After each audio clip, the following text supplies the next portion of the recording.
கர்த்தர் நல்லவர். இன்றைய வேதவசனம் லேவியராகமம் 19ஆம் அதிகாரம் 14ஆம் வசனம். செவிடனை நிந்தியாமலும் குருடனுக்கு முன்னே தடுக்கல்லை வையாமலும் உன் தேவனுக்கு பயந்திருப்பாயாக, நான் கர்த்தர். சொல்ல இந்த வசனத்தை படிக்கும்போது செவிடனை நிந்தியாமலும், செவிடன்னா அப்போ குருடனை நிந்திக்கலாமா அப்படிங்கிற கொஸ்டின் வரும்.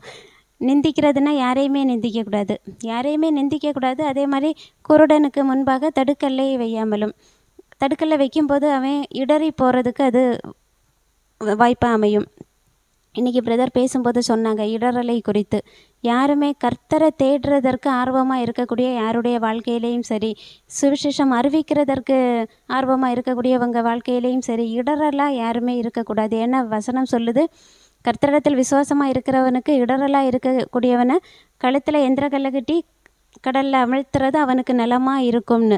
அதுவே அவனுக்கு நல்லதாக இருக்கும். இந்த மாதிரி இடறல் பண்ணுறது இன்னும் அதிக கேடு உண்டாக்கும்னு இருக்குது. அதே மாதிரி யூதாஸ் காட்டி கொடுக்குறது, அந்த யூதாஸை குறித்து சொல்லப்பட்டிருக்கும், அவன் பிறவாமல் இருந்தால் இன்னும் நல்லா இருந்திருக்கும். அந்த மாதிரி கர்த்தரை தேடுறவங்களுக்கோ கர்த்தருடைய சமூகத்தில் இருக்க ஆர்வமாக இருக்கவங்களுக்கோ என்றைக்குமே நாம் இடறலாக இருக்கக்கூடாது. அந்த அந்த இடறல் அதான் இந்த வசனத்தில் சொல்லப்பட்டிருக்கு.